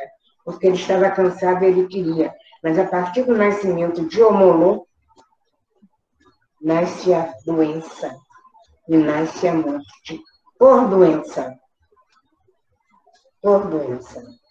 Então, ela não aguenta, ela sai, chega perto da cidade, ela enrola o menino todo e vai pelo caminho próximo ao mar. E tem uma pedra, ela dá a mama pela última vez à criança, bota a criança ali e diz, vou te botar aqui passam muitas pessoas. Alguém há de se compadecer e levar você. Eu não tenho estrutura. Largou a criança, né? Seguiu o caminho dela. Então, o tempo passou, a criança acorda com fome, se coçando com o corpinho quente, começa a chorar. Quando ele começa a gritar, a chorar, algo acontece no mar. Aparece um grande peixe e ouve a criança chorando. Imediatamente, o peixe se metamorfoseia em um ser humano. E do mar sai uma mulher madura, e ela sai e vai na direção do choro. Ela pensa, eu ouvi um choro de criança. E a criança está gritando, chorando. Aí ela vai, e quando ela vê a criança, ela pega aquela criança cheia de feridas, babando, levanta na direção do sol e diz, ó, que linda criança que deixaram para mim. E dá mama à criança. Então ela começa a cuidar da criança. Mas ela é Zilma. Ela é da terra e da água. Deixava o menino um pouco e ia para dentro d'água. Saía e ia cuidar da criança. Entrava na água, cuidava de seus filhos peixes. Saía cuidar da criança. Pelo seu filho humano, ela construiu um palácio. Tempos ficava com seu filho em hora no seu mar. A criança foi desenvolvendo, e esta mulher belíssima, que era conhecida como uma grande dama, resolveu mostrar ao mundo a sua criança.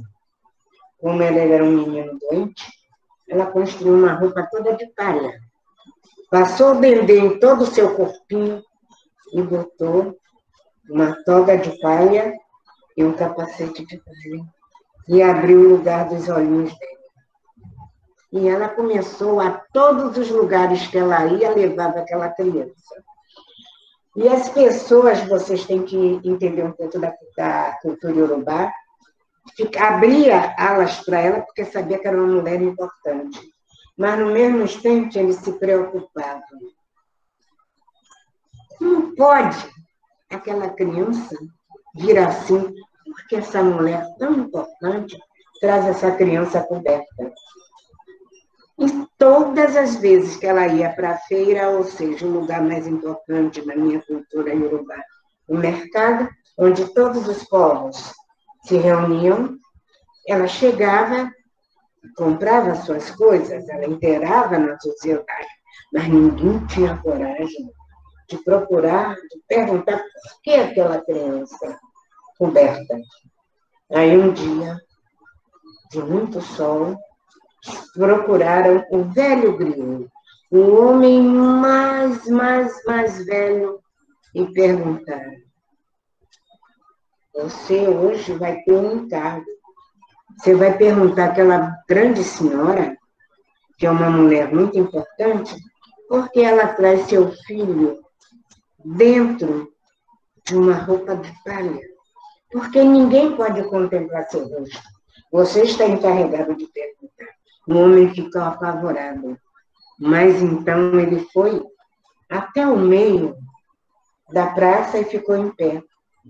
Todo mundo ficou em volta quando a mulher se aproximou, com aquele menino todo coberto de pele. Então, ele lhe fez grandes reverências e perguntou: Senhora, esse povo que está aqui me está fazendo uma pergunta. Aí ela ficou calada olhando para ele. E a pergunta é sobre seu filho. Ela ficou calada olhando para ele. Eles estão perguntando porque todas as vezes que a senhora vem ao mercado, a senhora traz seu filho coberto de pano. Ela disse, porque o meu filho é o mais lindo do mundo. Aí eles perguntaram, então prove, deixa a gente ver o rosto do seu filho. Se você traz ele coberto, mostra o rosto dele para a gente ver. Então o sol estava muito forte, ela virou a criança para o lado do sol, onde estava o povo, e tirou o capucho. Quando tirou o capucho, o povo todo disse, o filho dela é o mais lindo do mundo, o rosto dele é todo de ouro. E todos ficaram encantados com aquela criança que tinha o rosto de ouro. Então, ela cobriu novamente. E lhe fizeram grandes reverências. E todo mundo lhe deu muitos presentes, porque, de fato, o filho dela era o mais lindo do mundo. O que vocês aprenderam aí, hein? Depois prova de pergunta. Essa é a história de muitas mães que a gente todo dia encontra por aí. Todos os dias. Eu mesmo sou vó de uma, que é a mais linda do mundo para mim. Eu sou vó de uma. Essa, depois vocês vão conversar com a Pró. E a terceira, qual é, Pró? É Ogum e Oiá, a luta. Nessa história, é muito interessante. É o final desse programa. Assistindo só Calida. As pessoas tinham que, indo ouvindo, um tinha que esperar pela outra, porque dos lados era abismo. Então, um dia do destino, no dia de duas pessoas, eles se apontaram, um do lado esquerdo, um homem do lado esquerdo, e uma mulher do lado direito. E essa mulher veio com a sua faca. E do outro lado, o homem veio com seu facão. Ele parou e ela parou. Ele olhou bem para ela e disse, eu passo. Ela virou e disse, quem passa sou eu. Aí ela disse, quer ver que eu passo? Ele disse, então passe. Aí ele veio na direção dela com um facão e ela veio na direção dele com a faca. E os dois se encontraram. E o mundo estremeceu. Este homem cortou essa mulher em 9 pedaços. E esta mulher cortou esse homem em 7. Essa mulher se transformou em 9 céus. E esse homem se transformou em 7 caminhos. A mulher recebeu o nome de Oiá, Ia, Emessã, Orum. Oiá, é rápida. Ia, senhora, Emessã, 9, Orum, céus. Senhora dos 9 céus. E este homem se transformou em Ogum, Senhor do Ferro, dono do mundo. Megege, 7, Ire, caminho do mundo. A memória dessa cantiga, em memória disso, nós cantamos. Aire, xare, dandan, e, au, ye, conta, meje. Aire, xare, dandan, au, ye, cota, meje. Aure, xare, dandan, e, au, ye, cota, meje. Aure, xare, dandan, au, ye, cota, meje. Aure, xare, dandan, e, au, ye, cota, meje. Aure, xare, dandan, au, ye, cota, meje. Aure, xare, dandan, e, au, ye, cota, meje. Aure, xare, dandan. Então, eu fiz. Eu não posso dançar isso porque eu estou de Oxalá. Isso é guerra.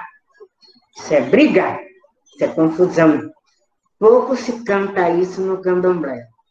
Outra hora do meu tempo, que eu era jovem para trás, quando se cantava isso, o povo todo pegava os panos brancos e segurava. Porque se tivesse Ogum e se tivesse Inhansã, eles se atracavam. Então, a gente tinha que vir correndo com um pano branco, botar na frente deles. Quando eles viam o pano branco, eles voltavam e dançavam um bem distante do outro. Então, o que vocês aprenderam dessa história, hein? Qual foi o exemplo? Desistir nunca, resistir. Seja lá como for. Que bom. Então, essas foram as histórias, né? Agora é com Pro e vocês, e ainda tem uma coisa para finalizar. Mas você veja, você quer dizer, Pro é como se chama na Bahia, viu? Professora, a gente chama todo mundo de Pro. Eu adoro. As que nos ensinam, pelo menos pessoas que nos ensinam. Axé, mãe. A do pé, só tenho que agradecer e pedir, né, o grupo de pesquisa, eu me comprometo com os alunos do grupo e com os alunos da disciplina que forem buscar, que nós vamos correlacionar esses ensinamentos da vovó Cici com os textos que a gente tem na disciplina e que são as nossas referências teóricas, porque, de fato, a gente precisa pensar coletivamente, a gente tem aqui uma memória viva, né, sobre a cultura iorubá que nos forma, e aí na percepção de todos os brasileiros, porque isso não é uma aula para candomblecistas, ao contrário, é uma aula onde parte da cultura brasileira que foi negada a todos e todas e todes, tem a oportunidade de aprender a repensar e se orientar a partir dos diferentes discursos pelos quais nós vemos. Então, filosofar está aí, né? A partir desse conhecimento de vida, a partir desse tipo de percepção de mundo, de compreensão, mas, sobretudo, por meio das experiências. Então, eu estou tendo essa oportunidade de aprender aqui também com a vovó Cici, muitas coisas a partir de como você... Não há essa separação entre o sagrado e o cotidiano da vida das pessoas, e isso é algo que nós trazemos, tanto na nossa linguagem, como no nosso jeito de ser, viver, pensar, e trabalhar essa perspectiva do corpo como uma possibilidade de resistência, não só pelo canto, não só pela dança, mas, sobretudo, pela reverência à ancestralidade que nos marca e resiste a toda uma política de imposta, né, de branqueamento e de higienismo que esse país viveu e ainda vive, mas o genocídio, mas nós resistimos, né? Somos quase 55% da população entre pretos e pardos. Então, compreender de onde vem a resistência do nosso povo, mesmo diante de tantas políticas de aniquilação, é compreender essas histórias, né? Olhar para essa perspectiva de identidade e de como ela se constrói, mas discutir esse conceito de identidade também por meio das experiências de reexistência, né? Não só de resistência a uma força, mas de refazer possibilidades de existir a partir daí, com o corpo, que é um corpo sagrado, que não separa, assim, entre o sagrado e o profano. Ou secular, que eu nem gosto muito da palavra profano, e nós já falamos um pouco sobre isso em outras aulas. Tenho um pouco de dificuldade com ela, acho que entre o sagrado e o secular fica mais adequado. Então, olhar para essas possibilidades de mulheres e ver como isso teoricamente dialoga com as perspectivas de decolonialidade, com as perspectivas outras de gênero, entre outros, é importante. Só isso, Sidney, são outras lentes que a gente vê o mundo de uma outra forma. Então, tem aqui a possibilidade de perguntas e tem uma cantiga de reflexão final. E aí, como ela nos deu essa liberdade, e eu já estou assumindo aqui um compromisso com ela, de que pelo grupo de pesquisa, os alunos e alunas da disciplina que toparem, nós vamos fazer essa correlação e vamos fazer os artigos e trazendo com a citação várias vezes as narrativas aqui da vovó Cici. Depois a gente conversa sobre isso na próxima terça. Eu vou fazer a aula só para a gente conversar sobre essa possibilidade. E o Sidney falou assim, professora, agora o texto da Butler, que é essa autora aqui, minha mãe, ficou menos difícil de ler. Então, a senhora já ajudou aí a todos nós, porque ele é um texto bastante denso mesmo. Você tem razão, Sidney. E aí eu acho que não tem como a gente terminar com perguntas, e é muito mais agradável e melhor terminar com essa cantiga de reflexão que ela propõe, e muito mais dentro daquilo que a gente fala. E eu me comprometo aqui com a senhora que a gente vai mandar também as nossas reflexões e por escrito para a sua apreciação antes de qualquer outra publicação, e do professor Fernando Batista também. Eu estou me comprometendo aqui com eles, que ele está ali quietinho, mas eu vou mostrar ele mesmo assim, ó. Todo sério, esse é o professor Fernando Batista, o homem dos baobás. Em algum momento ele tem que vir conversar também com vocês, assim. Tá certo? Então, fica à vontade, mãe, para o fechamento, porque é exatamente isso. Todo mundo aqui já está comentando a partir disso, e esse último comentário foi aqui do Sidney Santos, dizendo que você deixou o texto menos duro, mãe. A senhora deixou o texto menos duro de se ler. Que bom que a academia possa ser menos dura nesse sentido e mais coesa cada dia que passa, junto com pessoas como a vovó Cici, como o Fernando Baobá e como vocês. Pode. Existe um ritmo que vocês conhecem muito bem, que é o ritmo que, quando se fala da Bahia, a gente geralmente sempre lembra desse ritmo que faz isso.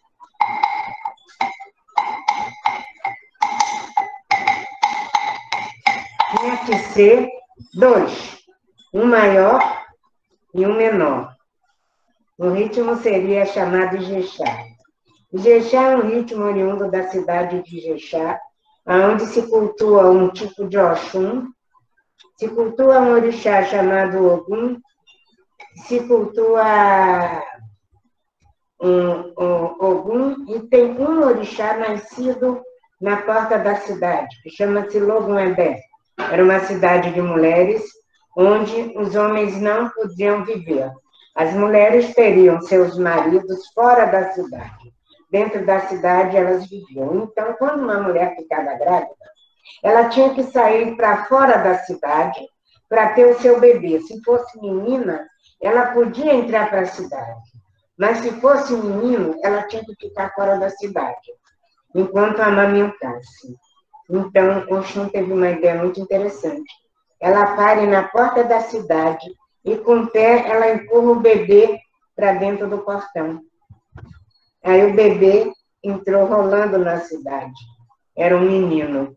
Então, o que foi que o mais velho da cidade disse? Bom, aqui é uma cidade de mulheres. Para você criar o seu bebê aqui, quando ele estiver aqui, ele terá que vestir roupas femininas.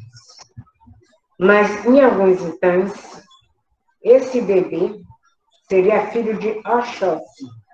Seria. Então, o que acontece? Ele ficaria, durante o tempo dele, 6 meses com a mãe, 6 meses com o pai. A mãe desse orixá chama-se Ipondá. Dizem que é o orixá cultuado numa cidade do mesmo nome. É o que eu sei. Então, contam que quando ele vai crescendo, 6 meses ele fica com Oxum, 6 meses com Oxóssi.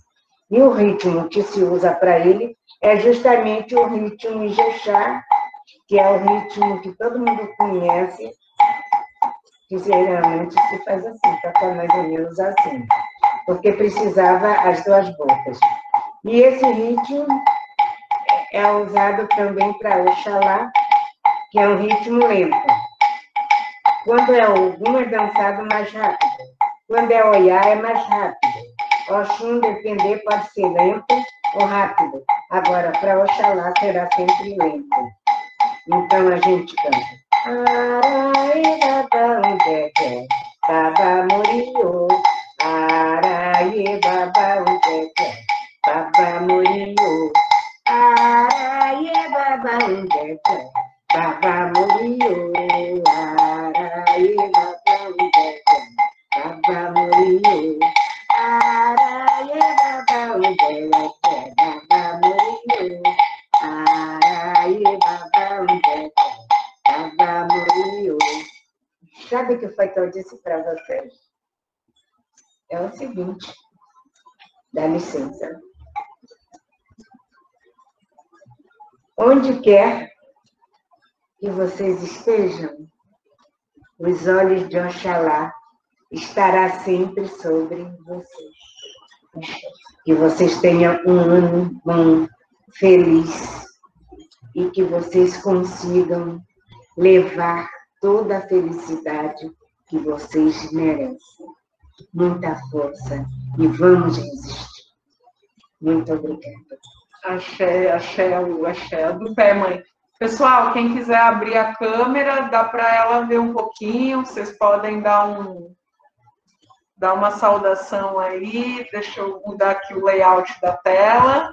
Tem pessoal que quer ver, quer mostrar também, né? Deixa eu ajudar aqui. Soltei. Beleza. Já dá para ver. Olha aí, mãe, quanta gente está vendo assim. Oi. Muito obrigada. Oi, Pro. Oi, Cici. Obrigada. Muito obrigada. Ah, tá certo. Gratidão, Cici. Essa é a Michele. Muito prazer. Boa noite a todos. Tem todo mundo ali, a Rosa, tá a Núbia, tem as 2 orientandas, a Andréia, a avó do Aquiles, que é um menino de Oxóssi lindo, né? E não sei se ele está por aí com ela, é meu parceiríssimo de pesquisa. Alguém tem alguma pergunta? Quer fazer alguma pergunta? Aproveitem, hein, que vocês estão passados. Olha aí, fica dando. Pode falar, Bia, abre seu microfone, então. Primeiramente, eu gostaria de agradecer porque suas palavras são um acalento para nós.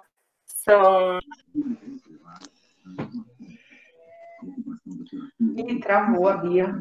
Travou para vocês? Então, a Bia travou. Acho que a Andréia também abriu, que é a avó do Aquiles. O Aquiles não está presente, mas eu São fiquei encantada com essa aula. Obrigada. Bia, você cortou, querida. Eu vou mostrar a gravação para o Aquiles do nascimento do mundo. Achei interessantíssimo. Muito obrigada. Axé. Depois eu vou mostrar o vídeo do Aquiles para a vovó Cici, que eu ainda não mostrei. Na escola, dançando para o Oxóssi.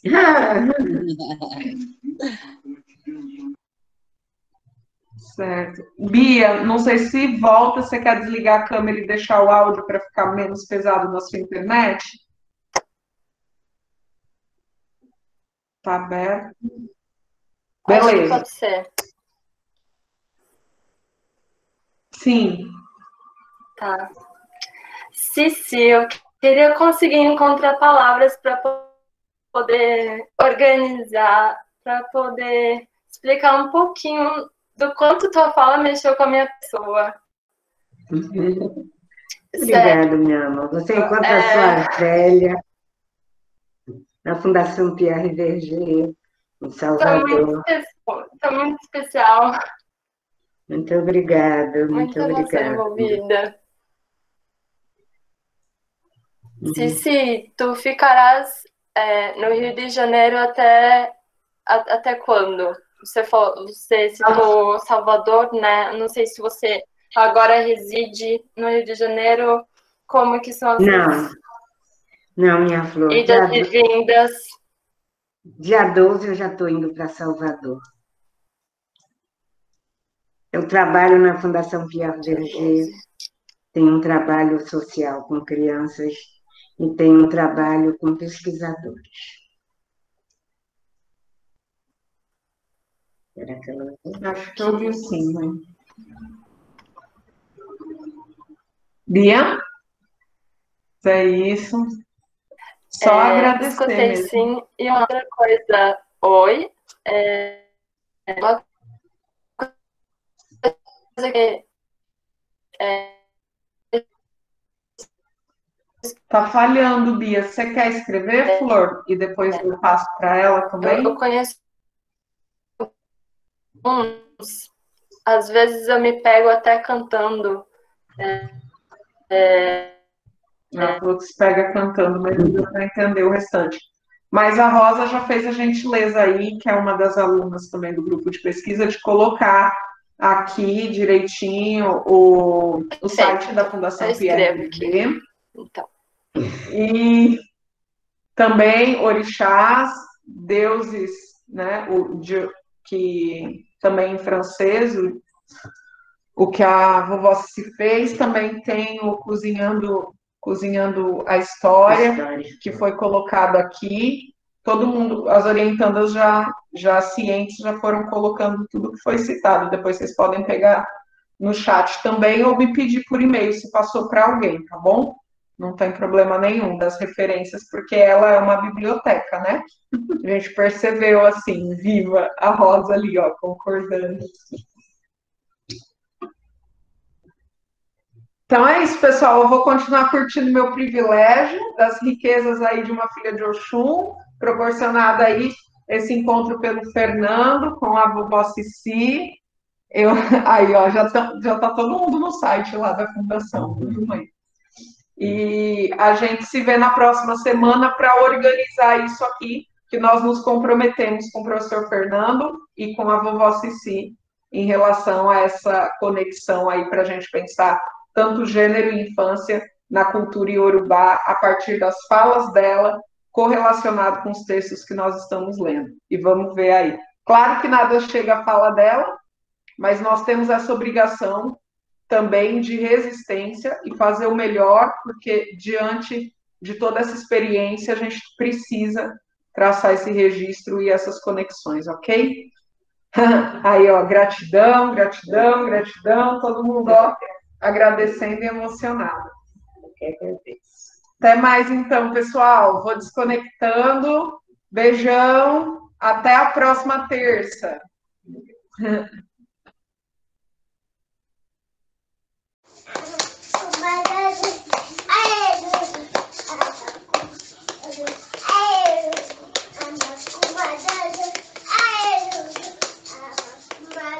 Laroye.